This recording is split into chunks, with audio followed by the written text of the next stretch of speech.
That loud wailing noise you hear is the sobbing of thousands of bookmakers all over the country. For every one of these illegal gamblers bet that unbeaten Wasamata U would trounce a girls' team known as the Mud City Manglers, little realizing that the Manglers were owned by Boris Badenov and had been coached by fearless leader himself. Hold that line, fellows. Oh, they won't retreat, Badenov. How can you be sure? The second team is right behind them, with bayonets.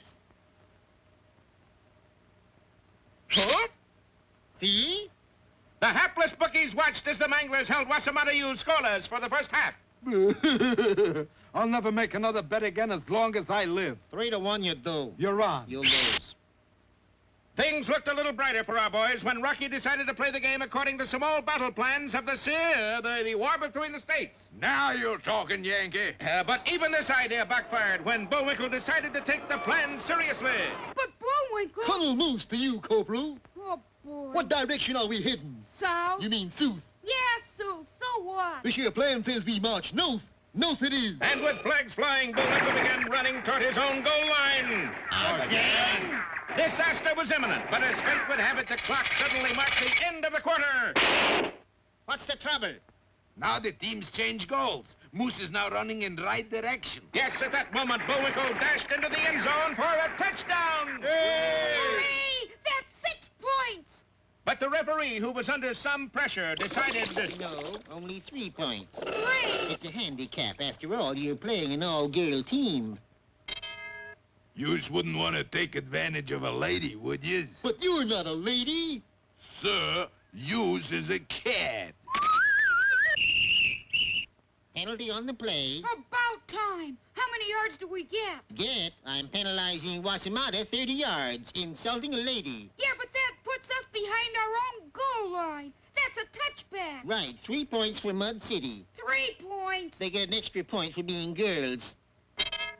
Bullwinkle, we can't win. That's the general idea, Squirrel. And who are you? I'm the leader of the all-girl team. You are? I'm the field spitalny of the gridiron. Yeah, but those aren't really girls. I know that. You know that. But does the referee know that? Do you know that? All I know is this fella behind me has a gun aimed right at my 50-yard line. Bullwinkle, that fella's intimidating a referee. Not very well. He doesn't look like one at all. No, I mean he's threatening that poor little guy's life. Well, that does it, Rock. Now my dandruff is up.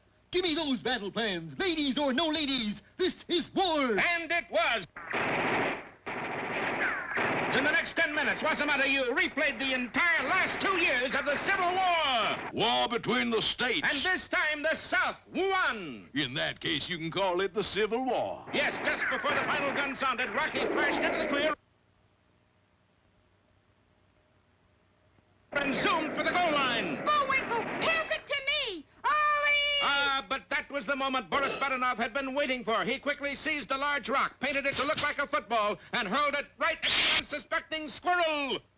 Would you like a nice squirrel coat, fearless leader? You got one, Badenov? No, but I know somebody who won't be needing one in a minute. But let us stop everything right here and change our scene to an emergency meeting of the Bookmakers and Gamblers Protective Association. Fellow bookies, I would like to take advantage of this brief moment to remind you of our untenable position. What? Our lousy setup. Oh. Look, the squirrel is going to get clobbered, right? Right. Now, if he loses the game, we got to pay off the Badenov, right? Right. Wrong. There ain't enough money in the world to pay off at the odds we gave him. So what do we do, skip town? Would I suggest a cheap trick like skipping town? Sorry, Mickey. I suggest we skip the country. Where do we go? Yeah, who'd want crooks like us? Follow me, boys. I know a country that'll take anybody. But the villains had reckoned without the keen eyes and instant reflexes of our furry hero. Hokey smokes, that's not a football. And Rocky swiftly zipped to one side. The heavy stone passed him and plummeted right for the timid referee, who still had a gun held at his back by one of Boris's thugs.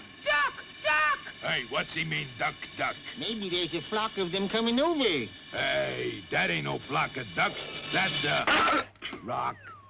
But where's Bullwinkle? You cold! Yes, out of the pall and smoke and flame that covered the gridiron galloped Bullwinkle Moose, the football dangling from his antlers. Quick, Bullwinkle! There's only a few seconds left. Now, what do we do, Badenov? Relax, fearless leader. Relax. Shoo, Mike. Look at this diagram of the end zone. What are the circles? Landmines. I've mined the whole end zone. Explosive landmines in a football field? Bad enough. That's a rotten thing to do. I just knew you would like it, fearless leader. Boris, I like to have you around. You're my kind of folks. Could I call you FL? I'm on my way up, Boris, and I'm going to take you with me. But alas for the villain's plans, Bullwinkle dashed into the end zone, turned and galloped all the way across it, and didn't step on one mine. Touchdown. Yay! 6 points. Wasamatta wins! Yay! So you had landmines in the end zone, eh? Bad enough? I can't understand it, fearless leader. I could swear I had one right. You were right, fearless leader. You're on the way up, and I'm going with you. And so Wasamatta U finished its season unbeaten. Only one fly in the ointment, Bullwinkle. Well, that's about par for ointment. What is it? I didn't like all those gamblers escaping to some other country. Ah, if Rocky had only known the bookie's boat was even then approaching its destination. Well, there it is, man. Pottsylvania. And look, there's a reception committee to meet us. Hey, Charlie, if I ever get you 10, we goofed. Bet heavily, Schweinhund. It's a sure thing. And so we come to the end of another fun-filled episode of Rocky and Bullwinkle. You know, Rock, he sure got some funny ideas about fun.